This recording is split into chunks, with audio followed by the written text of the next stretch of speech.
IMFM. Mirador, parole directe, l'interview vérité ou la fine bouche ébanie. Mirador, ici, la parole est directe. Bonjour à vous, Dr Bernard Goumou, bienvenue. Bonjour à Bouaka, bonjour à tous tes collègues. Bienvenue, merci d'avoir accepté notre invitation. Merci. Forcément, une première question d'entrée sur le gouvernement auquel vous appartenez, dirigé par Mohamed Beavogui, un mot sur le leadership du PM, sur le fonctionnement général du gouvernement, sur son esprit d'équipe, et un mot forcément sur cette séance de recadrage que le colonel a cru devoir organiser récemment au palais pour vous mettre face à vos responsabilités et pour certainement procéder à certains réglages entre vous, vos secrétaires généraux et vos chefs de cabinet. Comment ça se passe de manière globale au sein du gouvernement? Bon, au sein du gouvernement, il y a un travail en équipe. Moi, en ce qui me concerne, je veux parler de ce que je sais. Et moi, avec mes collègues ministres, puisque je suis un ministère un peu transversal, donc je travaille en étroite collaboration avec mes collègues. S'agissant de mon département, mon secrétaire général et mon chef de cabinet, chaque matin on s'est réunis pour voir les grandes lignes et chaque soir avant de partir également, on essaie de discuter pour voir ce qu'on va faire le lendemain. Donc cette séance de recadrage ne concernait pas du tout mon département. Et moi, je travaille vraiment en étroite collaboration. C'est la même chose que votre collègue des sports et de la jeunesse a dit hier. Et ça concernait qui à la fin du compte? Bon, puisque vous êtes journaliste et vous faites des investigations, je pense que la question vous revient. Très bien. De voir quel est le département. Mais moi, en ce qui me concerne, avec mon secrétaire général, M. Bakayoko, et également mon chef de cabinet, M. Sissé, tout se passe très bien. Tout se passe très bien. Bien. Et moi, sur le leadership du PM, comment ça se passe avec lui? Est-ce qu'il a une leadership affirmée sur l'équipe et sa vision de là où il veut vous mener? Bon, moi, je pense que je suis très content déjà de faire partie de ce gouvernement dirigé par le leadership du Premier ministre. Dès à l'entame, nous avons déjà fait une réunion au camp, comme vous constatez, où on a essayé de réunir les équipes. Après le retour, il a adressé une feuille de route à chaque ministre qui sont déclinés par les objectifs qui sont bien clairs et avec des livrables. Donc je pense que pour le moment, tout se passe bien. Très bien. Toute sa coordination, elle est super. Et franchement, je suis très content d'appartenir à ce gouvernement. Bien, Mohamed Kaba. Monsieur le ministre, j'espère que vous avez pris votre manioc ce matin. Exactement, le manioc. Pas l'igname cette fois-ci, mais le manioc. Bien. Ah, vous en prenez chaque matin? Ah oui, Chaque bien matin, sûr. Parce qu'une fois que vous prenez, vous avez, voilà, mon petit déj. Favori. Voilà, c'est ça. Bien. Vous n'osez pas la miche de pain qui coûte cher, c'est ça? Non, pas que ça coûte cher, mais vous avez vu sur le plan international, je pense qu'on reviendra. On reviendra sur le cas de la Guinée, Tout à mais fait. sachez que ça a été un événement au niveau mondial et ça continue toujours. Donc, je pense que sur ce côté-là, les prix, c'est une page qu'on tourne, mais nous sommes en train de travailler pour revenir à la normale. On va y revenir. Voilà. Alors parlons à présent du gouvernement auquel vous appartenez. On annonce les premières évaluations au mois de mars. À quoi doit-on s'attendre, monsieur le ministre? Vous savez, quand on parle d'évaluation, comme je vous venais de dire à l'entame, le Premier ministre, chef du gouvernement, a donné la feuille de route à chaque ministre. Et chaque ministre, moi par exemple, je vous déclinerai les objectifs qui m'ont été fixés. Bien. C'est au nombre de 5. Bien. Ces objectifs, déjà, il faut qu'on s'assure de la disponibilité sur le marché des produits stratégiques, des denrées alimentaires, des produits de construction en bonne qualité et à des prix abordables. Ça, c'est le premier objectif de votre feuille de route. De ma feuille de route. Deuxième objectif, c'est d'élaborer une politique nationale d'industrialisation et de promouvoir les zones industrielles. Concevoir. Promouvoir, concevoir, il faut qu'aujourd'hui, politique. Parce que non seulement elle une politique nationale, elle n'existe pas. Une politique de l'industrialisation. Une politique nationale d'industrialisation n'existe pas en Guinée. Franchement, les bras m'en tombent. Nous sommes attelés en train de le faire avec l'accompagnement de l'ONU. Vous êtes sûr de ce que vous dites? Non, mais je vous dis. Elle n'a jamais existé une politique une politique nationale d'industrialisation. C'est grave. Et en plus, il faut qu'on aménage les zones industrielles. Si vous voyez en Guinée, c'est catastrophique. Quand vous allez à Kabylie ou à Sonfonia, vous voyez à même les habitations qui sont au nez des industries. Ça ne se doit pas. Donc aujourd'hui, il faut mettre une zone industrielle, comme se fait un peu partout dans le monde, des zones uniquement dédiées aux industries. Très bien. Et Le troisième objectif, c'est de favoriser et de renforcer le cadre juridique du département. Parce que vous savez, on a plusieurs lois qui sont écrites, je ne cesserai d'étaler certains, où l'applicabilité n'est pas effective. Très bien. Donc, il faut déjà que ces textes de loi que nous avons, qui sont très bien élaborés, mais il faut aller à l'application de ces textes. Bien. Quatrième objectif, c'est de contribuer à l'amélioration de la compétitivité pays. Voilà, il faut qu'aujourd'hui, la Guinée soit sur les rayons, parce qu'on a les mines, la Guinée est vachement riche, la Guinée a beaucoup de potentiel, donc il faut exhiber ces potentiels-là pour que les investisseurs sur le plan international. Bien. Et cinquième et dernier objectif, c'est de promouvoir notre contenu local. Très donc, bien. voilà un peu de façon ramassée les 5 objectifs qui vous ont été fixés. Maintenant, quand on parle d'objectifs, il faut également faire un plan stratégique. Donc nous sommes attelés au niveau du département. D'ailleurs, si vous avez vu la semaine dernière, le chef de l'État a demandé que chaque ministère doit faire un plan stratégique avant de commencer les décaissements, avant de commencer à gérer le département. Donc aujourd'hui, notre plan stratégique, elle est élaborée, parce que quand on parle de plan stratégique, on parle des objectifs. Des objectifs, chaque objectif a plusieurs résultats. Des résultats, chaque résultat à plusieurs produits, et chaque produit, pour pouvoir avoir les produits, c'est-à-dire les livrables, il faut énumérer les actions. Donc aujourd'hui, dans mon département, après avoir élaboré notre plan stratégique, on a à peu près 104 actions que nous devrons mener d'ici la fin de l'année. 104 actions, que vous devez mener d'ici la fin de l'année 2022. Exactement. Et vous en êtes à combien déjà? Pour les actions, vous savez, les actions, ça peut prendre d'autres actions, c'est sur 3 mois, d'autres actions, c'est 1 mois, d'autres actions. Donc, chronologiquement, j'ai quand même su les objectifs. Les actions que nous avons déjà émises, je pourrais au fur et à mesure décider. En parler. Ça veut dire que si on évalue en ce moment votre département, le bilan ne sera pas reluisant. Je ne suis pas d'accord. Puisque vous parlez d'évaluation, moi-même, je ne peux pas. C'est vrai qu'en matière d'évaluation. Vous ne pouvez pas vous auto-évaluer. Voilà. Je peux m'auto-évaluer, mais je laisse la critique à vous, journalistes, à la population et au Premier ministre qui m'a effectivement donné cette route-là de m'évaluer. Mais ce que je suis sûr, c'est que les progrès énormes ont été faits. Et quand vous me donnerez... Vous êtes à la tâche, vous êtes dans l'action. Dans l'action, de dire au fur et à mesure ce qui est fait concrètement dans le département. Bien, mais concrètement, comment vous qualifiez vous-même votre bilan, votre bilan de 100 jours? Je suis satisfait. Bilan je suis satisfait. Globalement ou nettement positif? Globalement, je suis satisfait. C'est vrai qu'aujourd'hui, on a encore besoin, parce que quand on parle de mettre, il y a des moyens endogènes et il y a des moyens exogènes. Donc, des fois, il y a certains moyens qui ne dépendent pas de vous pour pouvoir enclencher et pour pouvoir aller de l'avant.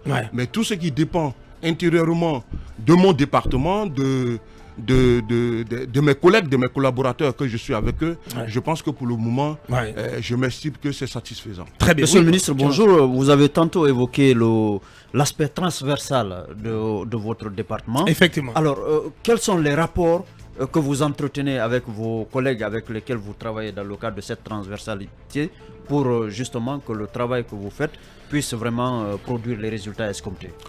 Bon, je vais, pour répondre à votre question, je vais aller à partir d'un exemple tout simple. Aujourd'hui, on parle de contenu local. Le contenu local touche les mines, touche les industries, touche la pêche, touche l'enseignement technique. Donc, vous voyez. Donc, et aujourd'hui, dans chaque ministère, chacun gère son contenu local. Donc, aujourd'hui, puisque j'ai une direction nationale des PME et du contenu local, c'est de fédérer toutes ces embryons dans le département pour en faire une force de loi forte, afin que, quand on parle du contenu local, que ça ne se dise pas que c'est le contenu local spécifiquement à l'industrie, spécifiquement aux mines, spécifiquement... Donc, il y a des séances de travail déjà avec mes collègues et nous n'avons pas encore fait sortir les résultats, mais nous sommes en train de travailler effectivement sur ces éléments. Il y a des difficultés particulières justement dans cet exercice? Moi, quand on parle de difficultés, franchement, avec... dans le gouvernement ou avec mes collègues, moi je n'en trouve pas. Parce que je suis, comme on l'a dit, je suis pisse avec tout le monde. Voilà, mais comment ça se passe avec donc, le CNRD? Parce que le sentiment qui se dégage, c'est que vous êtes dans un gouvernement écrasé aujourd'hui par le CNRD, à tout point de vue. Non, c'est vous qui le pensez. Oui, mais je pose la question. Qu'est-ce que vous répondez à ceux qui pensent ainsi? Non, moi je pense que c'est archi faux. Aujourd'hui, tous les ministres ont la main libre. Bien. C'est pour ça que d'ailleurs le Premier ministre demande d'évaluer. On ne peut pas évaluer si vous n'avez pas la main libre. Aujourd'hui, le Premier ministre et le chef de l'État nous a donné les mains libres de pouvoir faire des réformes. Et je pense que attendez que les évaluations sortent pour que vous puissiez dire que... Si c'était le cas, on pourrait compter sur vous pour dénoncer. Si le CNRD arrivait à écraser le gouvernement, on peut compter sur vous pour dénoncer cela. Je vous dis que ce n'est pas le cas. Oui. Et je vous Au cas où ça arriverait, est-ce qu'on peut compter sur vous? Je vous dis que je ne pense même pas que ça va y arriver parce que le chef de l'État aujourd'hui que nous avons a des principes clairs, a une feuille de route claire et chacun dans son couloir a des objectifs à faire. Donc je ne pense pas qu'il y ait... Mais monsieur le ministre, vous avez les mains libres, c'est pas vous qui nommez vos secrétaires généraux et vos chefs de cabinet. Qui vous dit que ce n'est pas nous qui nommons? On veut avoir l'exclusivité alors. Non, excusez. Aujourd'hui, comme je vous dis, on a les mains libres. Vous savez, les cadres organiques, parce que moi j'ai hérité déjà de 3 ministères. Le ministère de l'investissement, le ministère du commerce et le ministère de l'industrie. On ne m'a pas imposé un cadre organique. Ça, c'est déjà le premier aspect. Donc, avec mes collègues, nous avons eu à travailler sur les 3 départements et nous avons fait sortir un cadre organique. Ce cadre organique-là, bien entendu, pour voir est-ce que ça respecte les textes de loi, il fallait que ça passe au ministère de la fonction publique, puis chez le Premier ministre au secrétariat du gouvernement pour que ça soit publié. Deuxième élément, les cadres, les nominations aujourd'hui des cadres. Quand je veux parler des directeurs nationaux et autres, vous avez la main libre de proposer, oui. Vous proposez les cadres. Mais sauf que ça passe pas dans tous les cas. Non, mais excusez, mais vous pouvez... Aujourd'hui en Guinée, on a fait une plateforme. Vous êtes au courant Service que les gens 224. Service 224 et que les gens, excusez, que les gens puissent postuler. Deux fois, vous pouvez avoir un cadre que vous avez proposé, mais on trouve que il y a d'autres cadres qui sont plus compétents que lui. Donc on vous appelle en tant que ministre pour dialoguer et discuter, pour dire, bon, voici tel autre cadre. Très bien. On pense que son CV est beaucoup plus outillé et on pense que voici la direction. Et c'est à travers ces échanges-là, une fois qu'un consensus est trouvé, que les cadres sont nommés. Donc moi, je ne peux pas... Qui appelle dans des cas de ce genre? C'est-à-dire... Qui appelle? Est-ce que c'est la présidence? Est-ce que c'est la primature qui appelle pour dire... Ou bien c'est la Villa 5? Oui. Non, il y a des éléments de la primature, il y a l'élément du secrétariat général, parce que c'est le secrétariat général qui envoie, et le secrétariat général est sous la primature, comme vous le savez. Donc, ce sont des cadres et du secrétariat général et de la primature, et aussi certains éléments de la présidente, bien entendu, pour voir est-ce que réellement les instructions du chef de l'État sont respectées, parce que n'oubliez pas que nous-mêmes, on est passé par ce processus. Moi, je suis passé par c'est le Premier ministre qui m'a interviewé, après c'est le chef de l'État, etc. Donc, il faut que ce processus-là, pour effectivement dénicher les talents. Et n'oubliez pas aussi que lorsque vous nommez un cadre, des fois, vous n'avez pas tous les contours autour de ce cadre, compte tenu des malversations. On va pouvoir continuer cette émission avant de marquer la pause dans 5 minutes.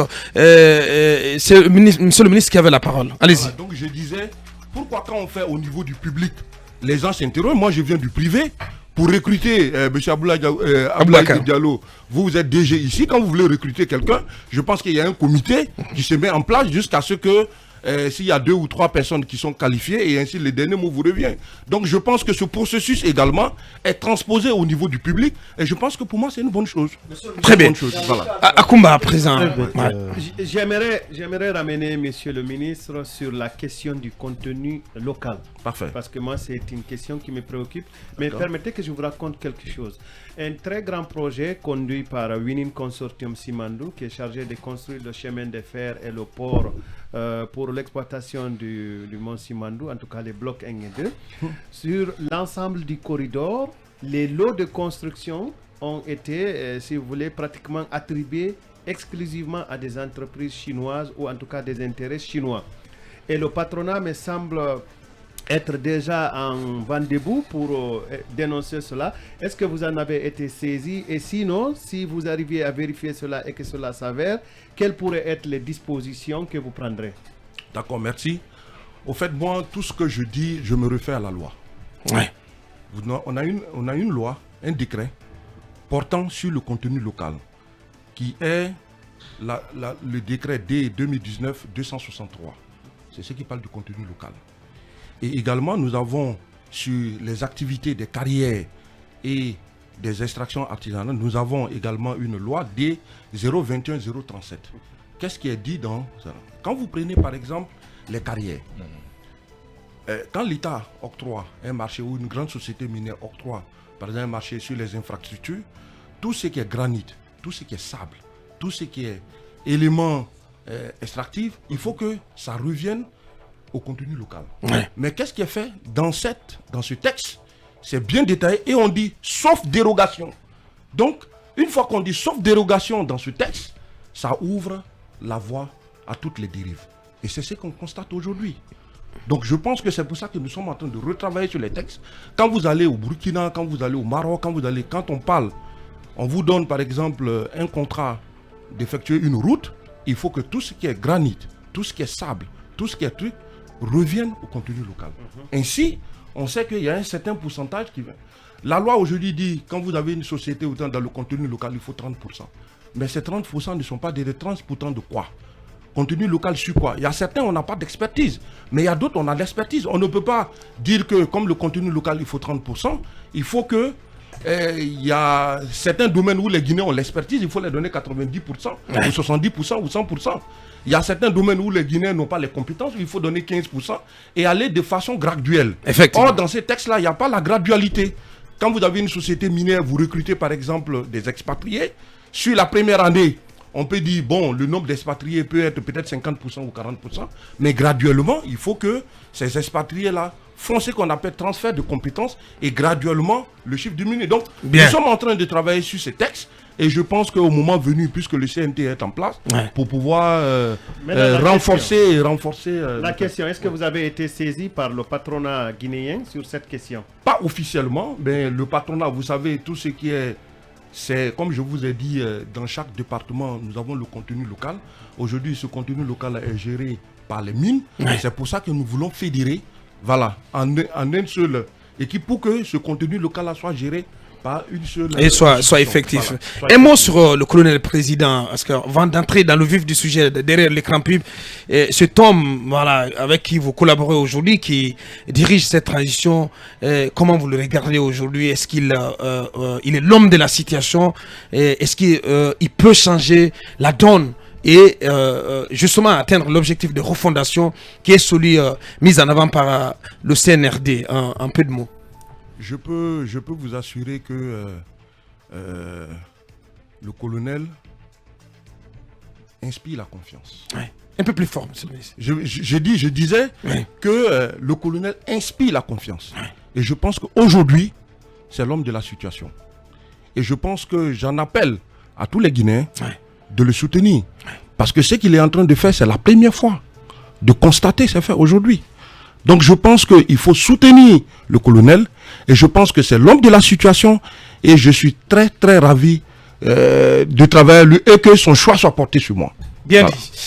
Voici donc en entrée ce qu'on pouvait dire dans le cadre de cette interview. On revient derrière l'écran pour procéder au réglage. On revient pour entrer de plein pied dans cette interview pour parler à présent donc des secteurs qui sont sous la coupe du ministre Dr Bernard Goumou. On revient dans quelques minutes. Allez, Mohamed Kaba, on poursuit cette interview. Alors, monsieur le ministre du Commerce, moi je voudrais qu'on rentre maintenant de plein feu dans cette interview en parlant de votre département. Quel est aujourd'hui l'état des lieux? Que faites-vous? Les constats, les réformes en cours.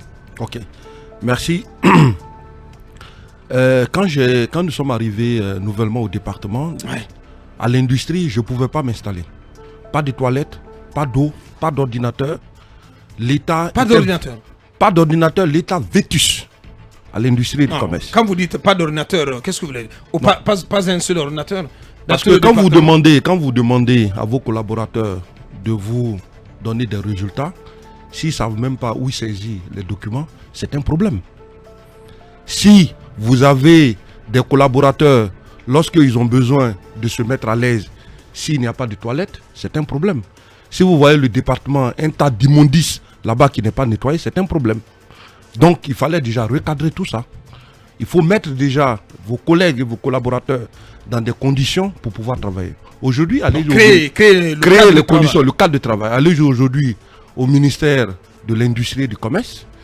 Bâtiment, nous avons essayé de faire une rénovation. Nous avons doté le personnel, pas tous parce que ça dépend du budget, des ordinateurs au moins pour que ceux-ci puissent travailler. Et également, nous avons mis l'eau. Quand vous allez aujourd'hui, le département à l'Internet, parce que nous avons mis un système de gestion électronique des courriers. Aujourd'hui, quand vous venez au ministère du Commerce, lorsque vous déposez votre dossier, le dossier est scanné, immédiatement ça arrive chez le ministre, et le ministre instruit le dossier et tout se fait de façon, la circulation de façon électronique. Ouais. Donc ça, c'était déjà le premier élément qu'il fallait mettre en place pour pouvoir suivre. Donc aujourd'hui, à partir de mon bureau, je peux savoir combien de dossiers sont rentrés aujourd'hui au ministère. Je peux savoir combien de dossiers a été affecté au secrétaire général ou au chef de cabinet. Le secrétaire général peut savoir combien de dossiers il a affecté à tel directeur. Et quand ces dossiers sont affectés, ces dossiers sont factés, et on donne les délais de traitement à nos différents collaborateurs. Parce qu'avant, certains venaient demander des dossiers où ça fait 3 ans, 2 ans, et on cherchait ces dossiers. On ne savait pas où le dossier était égaré. Donc, avec ce système déjà mis en place, quand vous venez avec votre numéro, on sait effectivement où votre dossier se trouve. Donc ça, c'était déjà la première mission que nous avions mis en place. Deuxième, concernant le monopole, vous avez suivi un peu, comme je vous ai dit, il y a des textes de loi qui disent en Guinée, il n'y a pas de monopole. L'État n'a que le monopole si tout ce qui est tabac et produits pétroliers. En dehors de ça, il n'y a pas de monopole. Donc, il n'y a pas de débat en la matière. C'est vrai qu'il y a des monopoles de fait, mais une fois que fait, n'importe quelle personne qui vient au niveau du département du commerce disant qu'il veut importer soit du riz, soit de l'huile, on voit les quantités sur le marché et on lui donne notre accord pour qu'il puisse importer. Pour vous dire, aujourd'hui, il n'y a pas de monopole. Ça, c'est le deuxième élément sur le monopole que nous avons mis. Également, nous avons renforcé l'Office national de contrôle de qualité. Si vous avez vu récemment au niveau du port, nous avons arraisonné quand même un bateau de 5000 tonnes de riz avarié. Nous avons également détruit au cours de cette année, en décembre, 189 tonnes de denrées impropres à la consommation. C'est vrai, aujourd'hui, on a besoin de renforcer la capacité de nos différents collaborateurs. C'est vrai, il faut faire les formations pour une mise à jour. Donc ça, c'est un élément. Maintenant, pour vous revenir, nous avons un code des investissements qui a été publié depuis 2015. Ce code-là n'a jamais été appliqué. Ouh là là. Jamais. Donc, chacun avait son dossier sur les Excel, allait voir le ministre et on donnait les agréments. Quand moi j'ai pris, nous avons pris la charge du département, nous avons demandé à faire l'état des lieux sur tous les agréments, c'est-à-dire les certificats d'investissement octroyés aux investisseurs. Vous savez, quand vous venez en Guinée, quand vous avez un projet au-delà de 200 millions, que vous soyez guinéen ou étranger, vous demandez que l'État vous accorde les facilités douanières, vous accorde des facilités sur le point de vue fiscal. Donc, dans le code des investissements, tout est énuméré là. Mais qu'est-ce que le code dit? Le code dit, la porte d'entrée, déjà, c'est la PIP. Tous les dossiers doivent aller au niveau de la PIP. Au niveau de la PIP. Et il y a un comité qu'on appelle le comité des agréments qui est constitué de 8 départements. Département de l'industrie, département de l'environnement, département du budget, département, etc. etc. Ouais. Donc, qui siègent sur le dossier. Vous payez un ticket d'entrée sur la gestion, sur le traitement de votre projet. Et ils ont 14 jours pour vous répondre. Le comité a 14 jours pour vous répondre. Imaginez-vous, des investisseurs venaient ici, ils passaient 1 mois, 2 mois à l'hôtel sans que personne ne puisse. Donc aujourd'hui, je puisse vous rassurer que ça a changé. Ouais. Aujourd'hui, c'est une effectivité. Aujourd'hui, lorsque vous déposez votre projet au niveau de l'APIP, il y a 14 jours pour qu'on puisse vous délivrer soit votre agrément, votre certificat d'investissement, soit tout simplement dire non et donner les raisons pourquoi votre dossier a été rejeté. Donc ça, c'est vraiment une très grande réforme qui a été mise en place au niveau des investissements. Donc, autre chose. Ça, c'est au niveau de... Bon, comme vous avez dit, après, on parlera bien entendu de la Chambre du commerce et forcément, oui, forcément. Unifié, qui est extrêmement important. Et au niveau du département également, nous avons, vous avez vu sur les antennes Dubaï, nous avons organisé Expo Dubaï, nous avons organisé le GIF 2, le Guinée Invest Forum 2, où il y a eu véritablement beaucoup d'engouement. Tous les projets publics ont eu déjà des mémorandums d'entente. C'est-à-dire aujourd'hui, les investisseurs sont prêts aujourd'hui à venir en Guinée. Pourquoi ces investisseurs-là sont prêts? Malgré la transition, malgré le contexte de transition. Malgré le contexte de transition, parce que ce gouvernement, parce que le chef de l'État inspire la confiance. Il y a déjà des grandes réformes qui sont déjà en place, lutte contre la corruption, lutte contre le grief, etc. Imaginez-vous que quand nous sommes allés à Dubaï, nous avons discuté avec certains investisseurs qui se disaient « Ah, nous avons été déjà en Guinée, on a été déjà à Narqué, etc. etc. » Donc aujourd'hui, ils sont prêts à revenir parce qu'ils voient que le climat est sain pour pouvoir investir. Nous avons assuré que non seulement les investissements... C'est trop de dire que le climat est sain, monsieur le ministre. Le climat est sain parce que je pense que les réformes qui sont d'être mises en place, déjà, pour ceux qui sont là, c'est déjà dissuasif. Parce que si vous savez qu'à chaque moment qu'on vous dit que votre mauvaise gestion peut vous rattraper par rapport au CRIEF, moi je pense que ce sont déjà des éléments qui sont extrêmement importants pour une bonne gouvernance. Donc vous nous assurez ce matin que le climat des affaires est meilleur aujourd'hui qu'hier. Tout ce que je peux vous dire, c'est que les investisseurs, on les a écoutés, ça ne vient pas de moi, inspirent déjà la confiance à revenir en Guinée. La raison, c'est que tout le secteur privé qui a été à Dubaï, interrogez-les, vous avez vu, il y a eu beaucoup de pays qui sont venus, qui ont visité le centre de la Guinée, qui ont fait des relations B2B, tous les projets qui ont été présentés, et il y a eu un engouement sur les projets. Il y a certains projets où il y a 2 ou 3 investisseurs qui veulent absolument investir ce projet. Donc il y a d'importantes retombées à attendre très prochainement, effectivement. Très bien. Voilà. La suite, oui. Non, même si nous me permettez, l'état des lieux, vous avez peint en noir votre département. Et pendant que votre prédécesseur était le tout-puissant ministre Tibou Camara, quand même. Je ne veux pas parler du passé. Oui, mais c'était un état des lieux. Oui, excusez, si vous voulez qu'on mette... Lorsque vous dites qu'il n'y a pas d'ordinateur dans un département, monsieur le ministre, ça donne des céphalées. Je vous dis, allez-y faire les constats. Nous avons les vidéos. Et très prochainement, je mettrai ces vidéos à votre disposition. Très bien. Je ne veux pas en faire un commentaire sur mon prédécesseur. Ce que je sais, c'est que, arrivé au département, quand je vous ai parlé du code des investissements, j'ai trouvé près de 500 dossiers en certificat d'investissement où les gens profitent des mesures douanières, des mesures de fiscalité.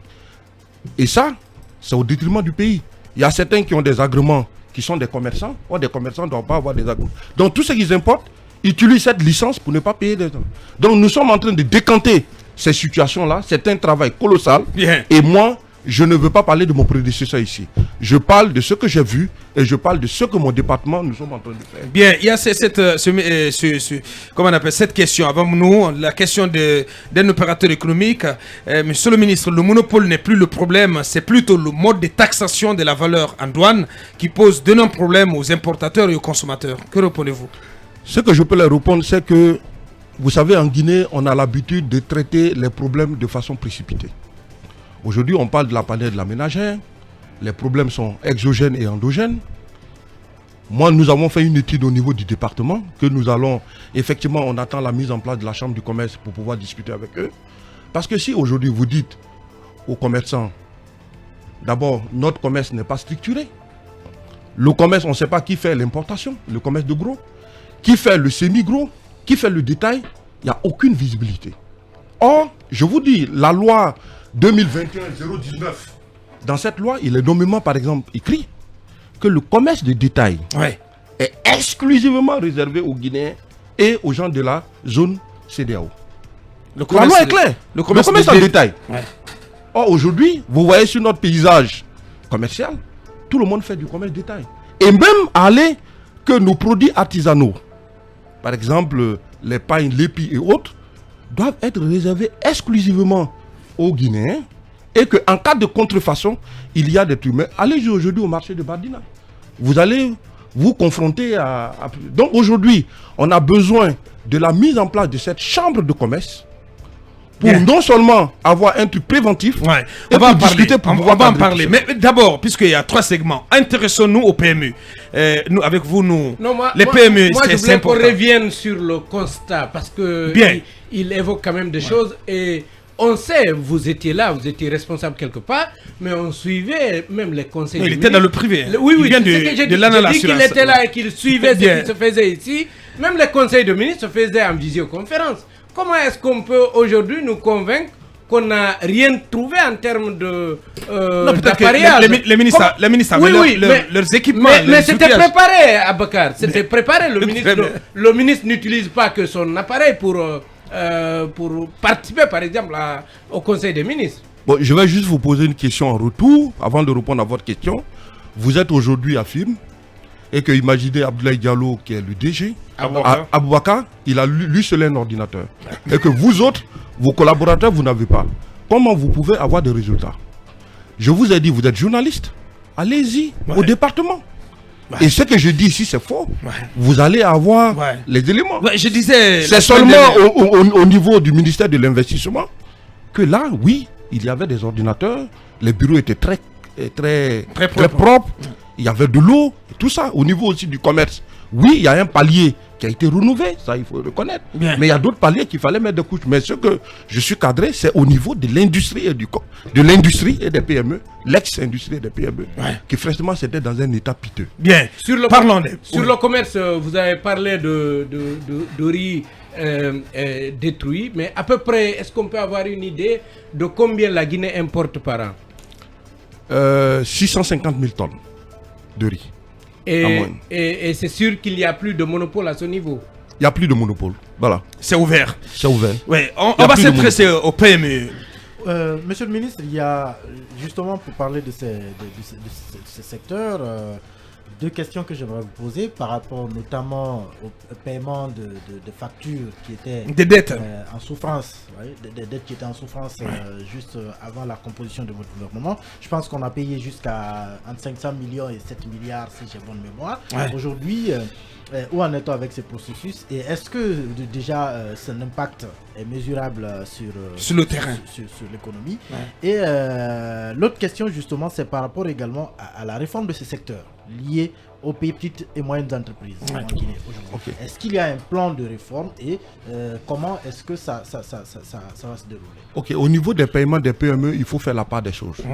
Parce qu'on a envie de savoir, on a envie de savoir, est-ce que je vais renforcer la question de Emmanuel Milimono. La question aujourd'hui, est-ce qu'on a des retours comme quoi il y a eu une annonce sur le règlement des dettes des PME et que ce n'est qu'une annonce. Rassurez-nous que c'est effectif que des PME ont commencé à être payés et que l'argent est l'argent a été mis dans la poche de ces PME. Non, c'est pour ça que je dis qu'il faut faire la part des choses. C'est important, Il faut faire la part des choses. Très bien. Au niveau des paiements, c'est au niveau des paiements des PME qui travaillent directement avec les ministères. Mais aussi au niveau de l'État, il y a des EPA, des établissements publics autonomes, dont les comptes ont été gelés. Ou si une PME a eu un contrat avec ces EPA, qui ont une gestion autonome, dont le compte est gelé, on ne peut pas la payer. Il y a un processus pour pouvoir, il faut d'abord le dégel pour pouvoir payer. Mais au niveau de l'État, où les entreprises, où les PME ont contracté directement avec les différents ministères, oui, effectivement, les paiements sont en train d'être faits. Mais au niveau des EPA, c'est au cas par cas. Une fois que le compte est dégelé, effectivement, les paiements sont automatiquement effectués. Mais à combien on peut estimer aujourd'hui? Est-ce que vous en avez une idée? Aujourd'hui, je ne suis pas ministre de l'économie, mais je sais que l'annonce qui a été faite jusqu'à 7 milliards, c'est effectivement effectif. Et même le dernier conseil des ministres, effectivement, et que le président de la République ainsi que le Premier ministre ont instruit de continuer dans cette lancée-là. Donc je peux vous rassurer que le gouvernement est en train de faire les efforts pour pouvoir... Parce que c'est aux PME, une fois que les PME touchent, qui permet de réveiller un peu, comme on le dit, l'économie du pays. Et justement, quels sont les critères à ce niveau, monsieur le ministre, pour ne pas qu'il y ait de la faveur parce que, justement, si tu permets, parce que j'ai encore la réaction des responsables de PME qui dit on n'a reçu aucun paiement et c'est un effet d'annonce. Mais en attendant, on fait quoi? Non, peut-être que pour lui. Mais ce que je bien dis, sûr, cette question-là, parce que beaucoup pensent aujourd'hui, monsieur le ministre, qu'il y a eu plus d'effets d'annonce que du concret. En ce qui concerne les PME locales. Pendant ce temps, vous parlez sans cesse à chaque conseil des ministres de plan de relance de l'économie, plan intermédiaire. Est-ce qu'on peut y arriver sans que les PME aient leur paiement? Parce que c'est de cela qu'il s'agit. Il s'agit de l'économie réelle. Ce que je vous en dis, parlant des PME. Et des Guinéens en particulier, parce que bien sûr, c'est des PME locales. Justement, voilà. Parce que si on veut relancer l'activité économique, il faut passer par là. Je suis tout à fait d'accord. C'est pour ça que déjà, le Premier ministre a instruit le ministre des Finances et du Budget de se mettre en accord pour que cela soit fait. Je vous dis que oui, c'est fait. Maintenant, en matière de montant, comment la sélection est effectuée ou pas, cette question-là doit être adressée au ministre des Finances et de l'Économie. Mais je suis mal placé pour répondre à cette question. Bien. Voilà. Mais je sais qu'il y a beaucoup de PME qui sont payés. C'est vrai que ce n'est pas aujourd'hui, comme il y a certains qui sont payés, d'autres ne sont pas. Mais le processus est en train de continuer. Il peut demander il poser la question sur les réformes que vous envisagez pour un meilleur positionnement des PME locales et plus globalement du secteur privé. Déjà, le fait de travailler sur les textes en matière de contenu local permettrait à nos PME de se repositionner. Ça, c'est un. Deuxième élément, nous avons préparé les tests de loi sur les startups parce que ça n'existe pas en Guinée. Bien. On attend effectivement le CNT. Tout le dossier est déjà prêt. Ouais. On attend le CNT pour qu'on puisse les envoyer ces textes-là pour étude. Ouais. Donc, c'est en cours. Mais en 3 mois, vous savez, il y a tellement à faire en Guinée que on va graduellement. Mais on peut les rassurer que nous sommes en train de travailler dans ce sens. Bien. Akoumba. Et également, pour ajouter l'État au niveau des PME, l'État, si vous avez vu, a parlé du fonds de garantie. Ce fonds de garantie-là va être mis en place. Les textes de loi sont en train d'être travaillés au niveau de la Banque centrale pour accompagner effectivement... À quoi il va servir ce fonds de garantie? Parce que ce fonds de garantie, aujourd'hui... Ce n'est pas une invention du gouvernement Béavogui. Voilà, il a existé avant, on parlait d'un fonds de garantie autour de 500 milliards. Oui, mais ce n'était pas mis en application. C'est lorsque le colonel est arrivé, il y a eu l'effectivité et les fonds ont été virés. Ça veut dire que l'argent aujourd'hui c'est effectif, est disponible. Très bien. Mais le fonds va servir à quoi? Aujourd'hui, quand vous êtes une PME, vous allez auprès des banques primaires, on vous demande soit un titre foncier, soit des garanties. C'est ce fonds-là qui, lorsque vous avez l'expertise, lorsque vous avez besoin du financement, c'est ce fonds qui va apporter la garantie de ces prêts. Déjà, c'est quelque chose de louable. Très bien. Et ils vont signer également avec des banques primaires pour les donner un certain lot dans des domaines spécifiques. Ils vont dire par exemple, si vous êtes dans l'agriculture, si vous êtes dans truc, voilà comment le financement va se faire. Donc, mais ce fonds-là va être là pour garantir les fonds pour qu'on puisse mettre à la disposition de ces petites et moyennes entreprises. Bien. Monsieur le ministre, je note que vous avez catégorisé les PME qui sont en relation avec des structures gouvernementales et des PME qui sont en relation avec des EPA, par exemple. Et que vous avez dit également que les PME qui travaillent avec le gouvernement sont pratiquement payés, mais ceux qui sont avec les EPA, ça reste quand même à questionner encore, puisque ça ne relève pas directement de votre autorité. Si je me trompe, vous pouvez m'en corriger. Mais la question à ce niveau que je souhaiterais vous poser, vous, quelle est votre vision de la construction des agents économiques locaux pour qu'on ait si vous voulez, une solidité de nos finances publiques. Parce que Frédéric Miskin disait que un État qui souhaite avoir des finances publiques solides doit avoir des agents économiques internes solides. Et je note qu'il parlait de la concurrence et des sociétés au niveau national. Vous, quelle est votre vision de la construction des petites et moyennes entreprises solides guinéennes? Merci pour votre question, très pertinente. Je pense que d'abord, au niveau de nos petites et moyennes entreprises, ce que nous sommes en train de faire aujourd'hui avec notre centre de Cap-Meu, qui est même ici à Nongo, juste à côté de vous, tout à fait. On pense qu'on a fait le renforcement de capacité. Parce qu'une PME, des fois, ils ne sont pas structurés. Les PME, c'est vrai, ils ont un savoir-faire comme ça, mais ils ne peuvent même pas faire de business plan. Donc, il faut les accompagner à élaborer les business plans. Il faut les accompagner lorsqu'ils ont les prêts de pouvoir les accompagner. Et il faut faire aussi des formations.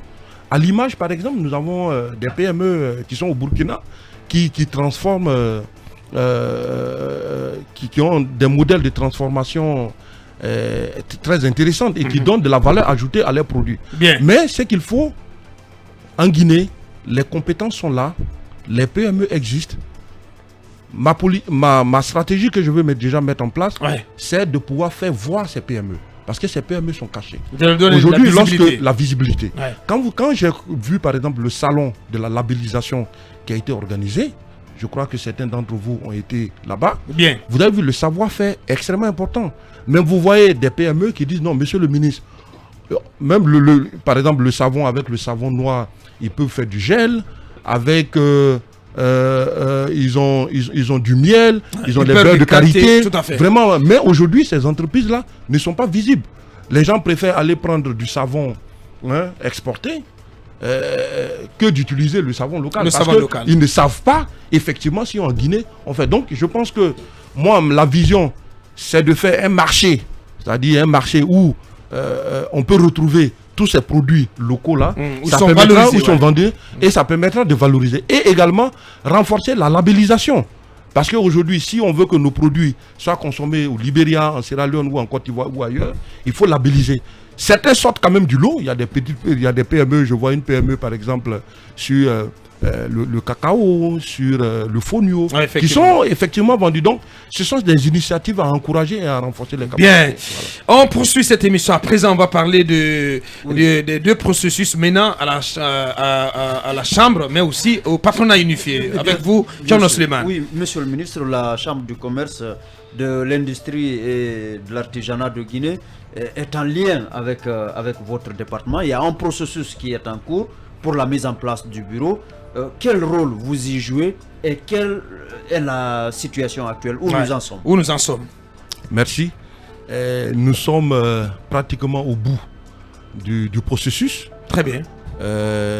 Très prochainement, dans la semaine à venir, vous verrez qu'il y aura des arrêtés sur les antennes, parce qu'il fallait rénover les antennes préfectorales et les antennes communales. Ça, toutes mes équipes ont fait le tour de la Guinée et nous avons procédé à cela. La liste aujourd'hui elle est disponible. On a également effectué... Donc à date, avant de continuer, tous les bureaux des antennes communales et préfectorales ont été rénovés. Il y a des critiques à ce niveau parce qu'il y a des commerçants qui disent, il y a des commerçants qui vous accusent même d'avoir remis des gens qui étaient là depuis 10 ans et vous avez refusé d'organiser des élections transparentes. Moi, je veux qu'on se refait de la loi. Les textes de loi disent quoi? Moi, je vous ai dit, en venant ici, je me base sur le décret, elle est bien claire.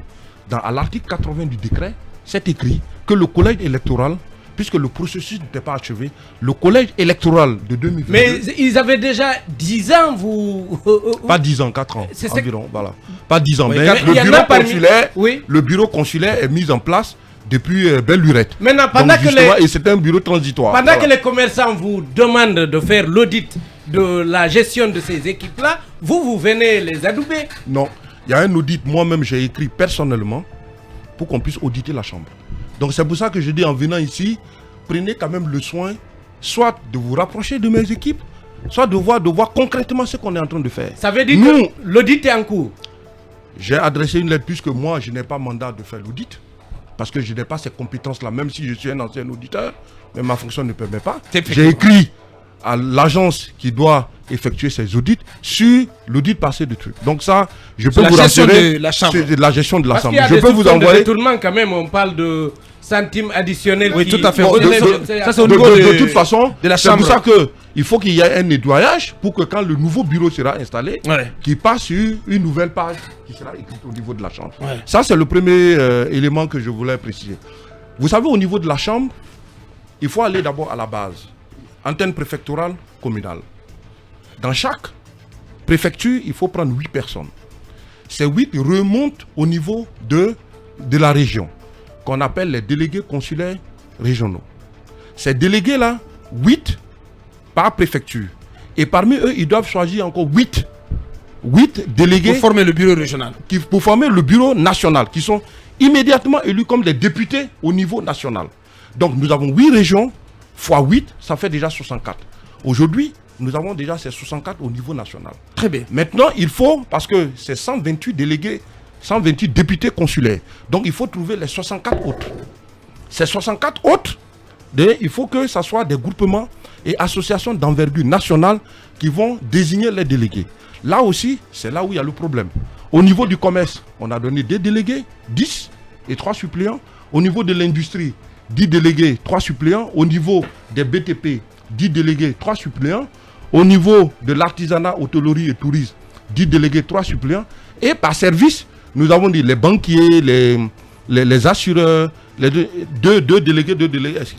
Donc, le constat, depuis lundi passé, ils devraient nous déposer la liste de leurs délégués. Mais malheureusement, c'est fait. Mais malheureusement, nous avons 3-4 listes par endroit. Donc, qui il faut choisir? Donc c'est ça cette cacophonie. C'est ce qui bloque le processus. C'est ce qui bloque aujourd'hui le processus. Non, ça ne bloque pas. Nous sommes en train de travailler parce que dans les textes, que s'il n'y a pas entente entre les groupements, le ministre en charge a le droit de choisir les éléments sur les listes. Oui, mais sur quels critères? Vous n'allez pas choisir comme ça au hasard. Justement, oui, justement. Mais vous allez choisir sur quels critères? C'est à ma discrétion. C'est à ma discrétion. Ah non, monsieur le ministre, on n'est pas d'accord. Vous ne pouvez pas parler de votre discrétion parce que depuis que vous êtes dans ce studio, vous n'invoquez que la loi. Oui, c'est ça, oui. Vous allez vous appeler c'est la loi qui me confère cette discrétion. Voilà. Donc, c'est la loi qui me confère cette discrétion. Donc, en définitive, vous allez trancher. Imaginez, par exemple, au niveau du commerce, il y a 2 ou 3 listes qui m'ont été déposées. Au niveau de l'industrie, je demande 10 personnes. On me donne 11 personnes et 3 délégués. Qui faut-il enlever? Qui faut-il choisir? Au niveau de l'artisanat, de l'hôtellerie, j'ai également là-bas 4. C'est au niveau uniquement du BTP qu'ils ont effectivement remis les 10 avec les 3 suppléants. Et les autres qui sont dans le service, tels que les banques, les assurances, les monnaies agréées, eux, ils ont respecté toute la nomenclature qu'on les a donnée. Donc aujourd'hui, au niveau du commerce et au niveau de l'industrie et également au niveau de l'artisanat, de l'hôtellerie, nous sommes en train de faire un travail pour pouvoir décanter effectivement. Et finalement, la question qui est sur toutes les lèvres, à quand l'élection du bureau national? Non, une fois que c'est terminé, cette liste-là sera publiée par arrêté et nous allons 7 jours, lorsque la liste est publiée, ils sont convoqués 7 jours à une assemblée générale. Et donc on peut estimer que début mars, la Guinée pourra se doter d'un bureau national de la Chambre. Ça, je suis convaincu. Début mars. Sachez que c'est un travail fastidieux. Quand on demande aux gens de nous fournir une liste, de faire une entente, mais en Guinée, ça a toujours existé. Donc, on revient toujours à l'éternel problème d'entente.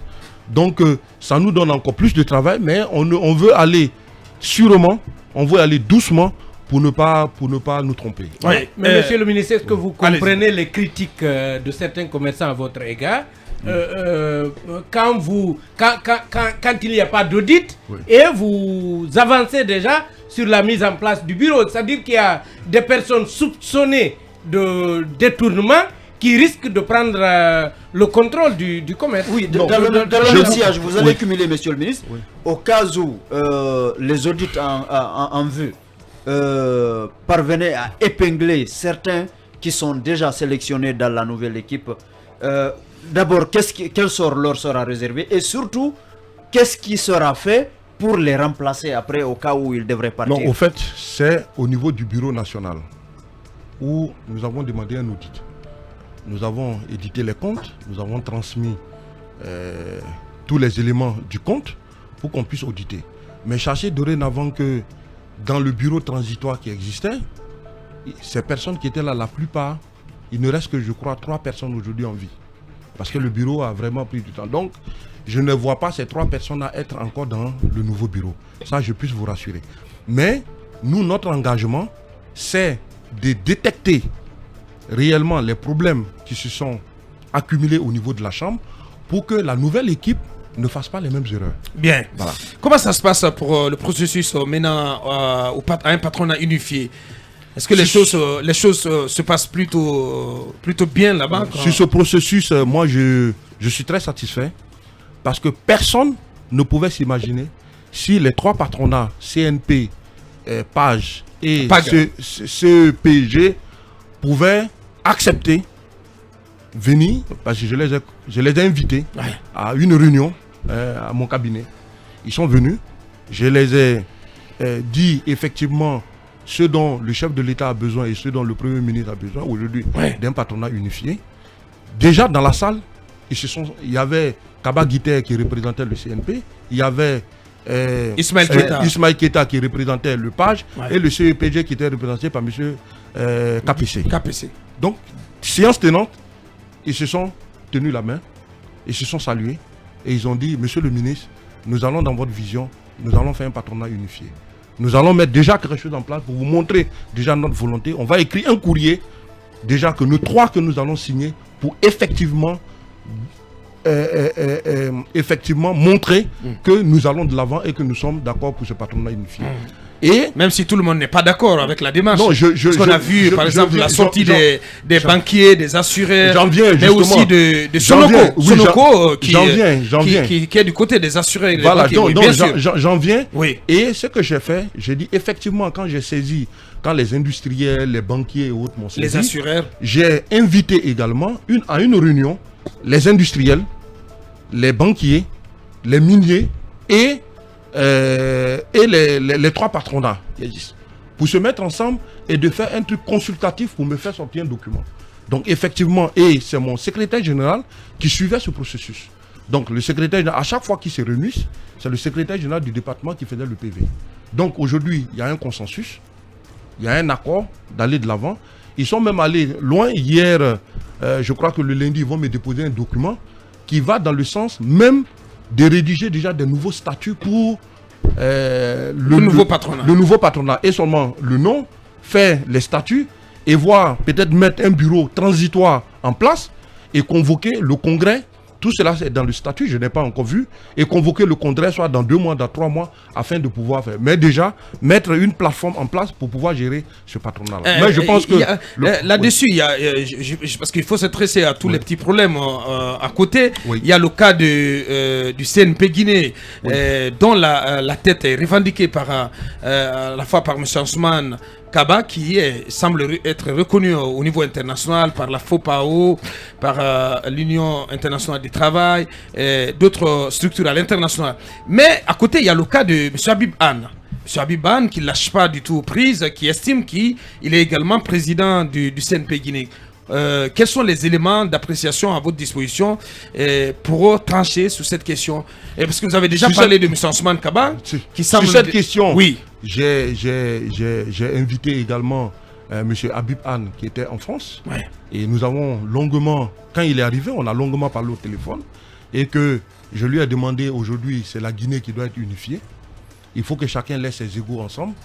Et que de monter à bord dans le même bateau que ses collègues. Bien. Parce que le fait d'être à la marche et de revendiquer, aujourd'hui, nous ne sommes pas dans la revendication d'un patronat ou pas.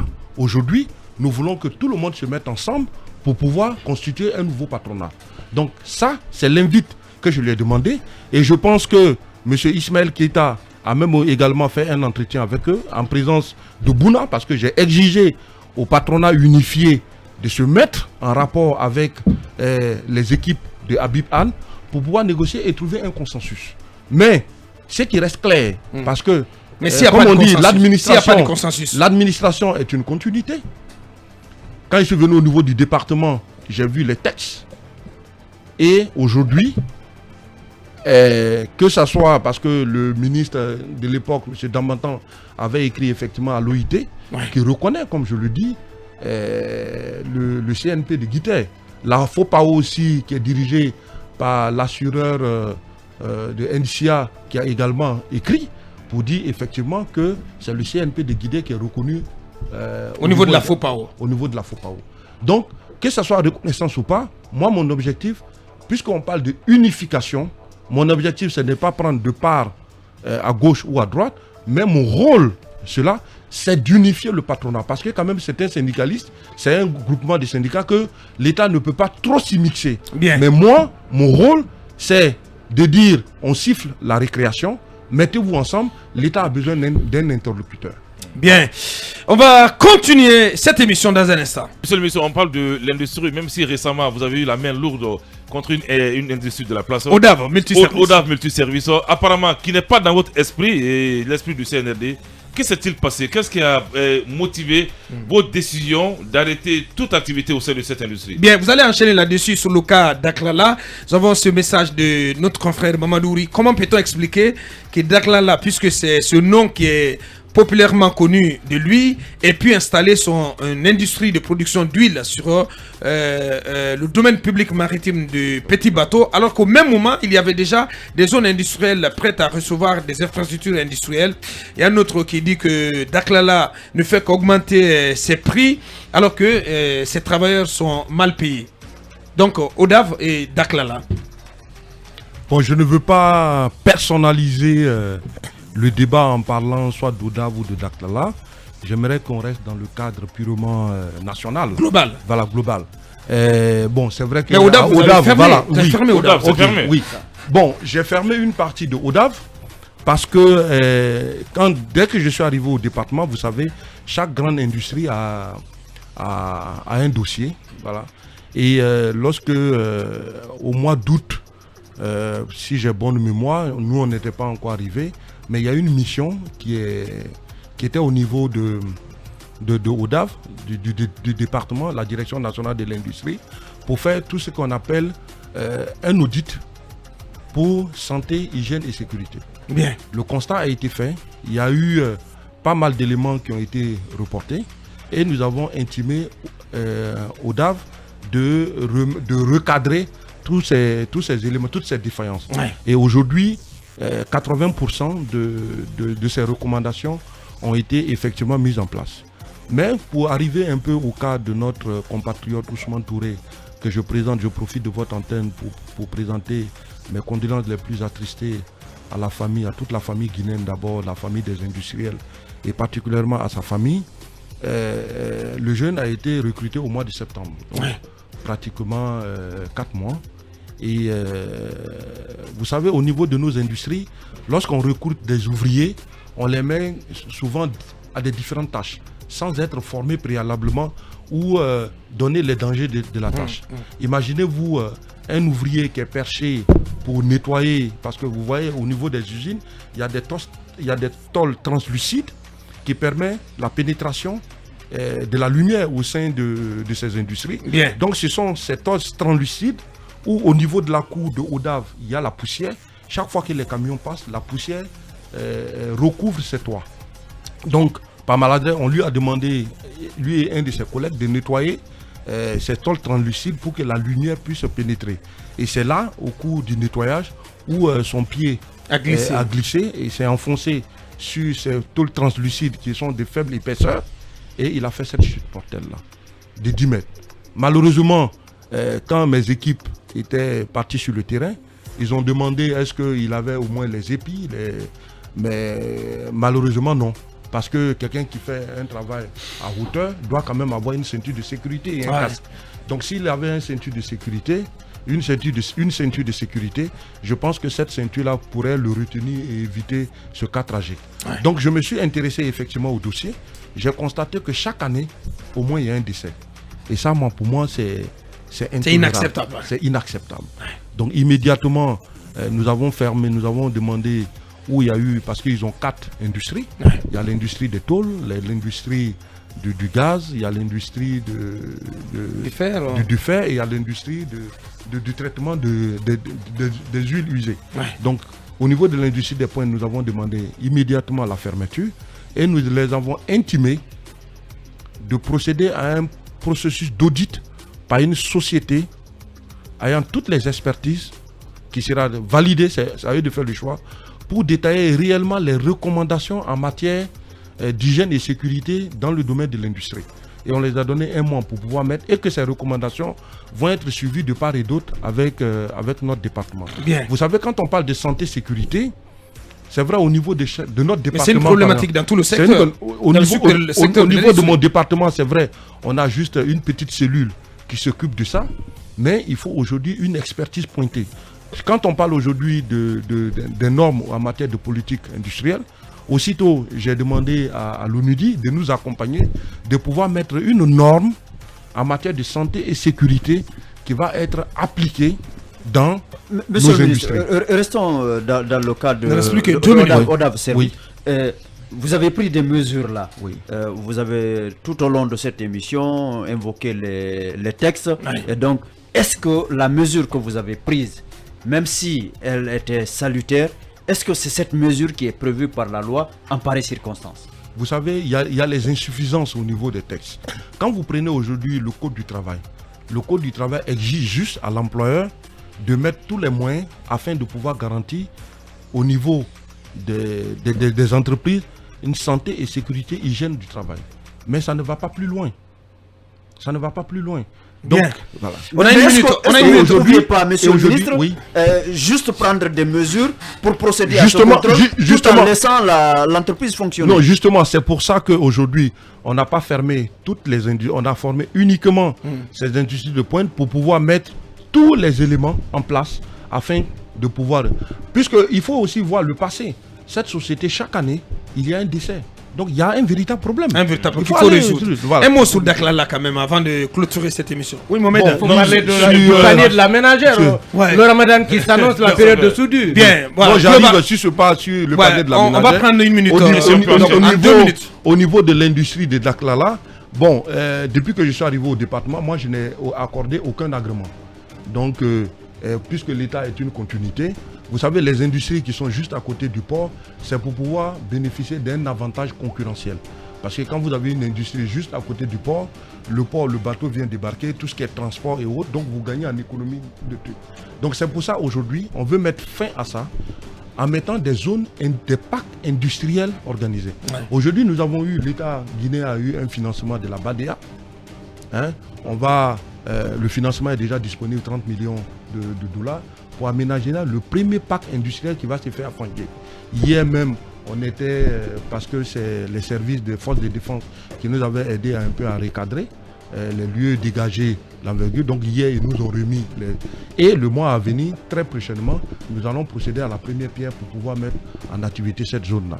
Également, au niveau du GIF 2, nous avons 3 autres zones parcs industriels. Il y a Masaya, il y a Tanene et il y a Kouria. Aujourd'hui, l'aménagement de ces parcs vaut 650 millions de dollars.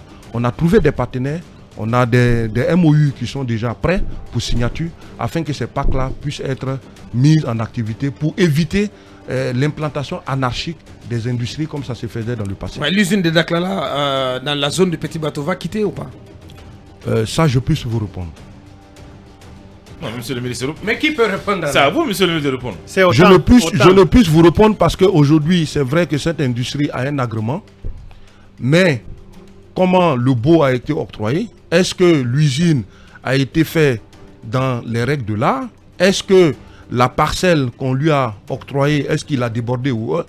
Ça, c'est un dossier que je n'ai pas toute la maîtrise. Bien. Mais je sais quand même que l'usine a été mise au niveau et il a un agrément effectivement qui a été par mon prédécesseur pour implanter cette usine-là. Ouais, les prix des produits de première nécessité. Bon, les produits de première nécessité. Parce qu'ils continuent de grimper. Les produits de première nécessité, c'est une préoccupation majeure de mon département. Parce que ça a même été parce que vous avez vu en conseil des ministres, non seulement ça, mais ça fait partie du premier objectif que je viens de dire. Trouver, d'abord approvisionner la Guinée à des produits de bonne qualité et également à des prix abordables. Vous savez, en matière de politique, il faut aller en profondeur. Ne restons pas sur la superficie. Aujourd'hui, les denrées alimentaires, nous avons des éléments endogènes et des éléments exogènes. Je parle d'abord des éléments endogènes. Quand vous prenez par exemple du gombo ou de la tomate à Kindia, vous savez, l'état de nos routes sont piteux. Quelqu'un ne peut pas, si la route est viablement mise en place, ce que le gouvernement est en train d'accélérer, permettra effectivement la réduction de ces prix. Maintenant, nous avons fait une étude approfondie, je vous dis, sur le circuit depuis le port jusqu'au premier magasin de Madina. Sur le riz, sur le blé, sur d'autres produits. Et nous avons vu quels sont les points d'ancrage où l'État pouvait effectivement. Donc cette étude-là est faite. On a vu que sur certains endroits, surtout au niveau du port, donc il faut s'asseoir avec le ministre des Infrastructures et avec le directeur national du port et ainsi qu'Alport pour qu'on trouve une solution afin que la panier de la ménagère puisse en dernier ressort, sur toute la planète, tous les produits de denrées céréales, que ce soit blé, le riz, sont en train d'être... Les prix augmentent. Les prix augmentent et la conséquence, c'est le Covid et également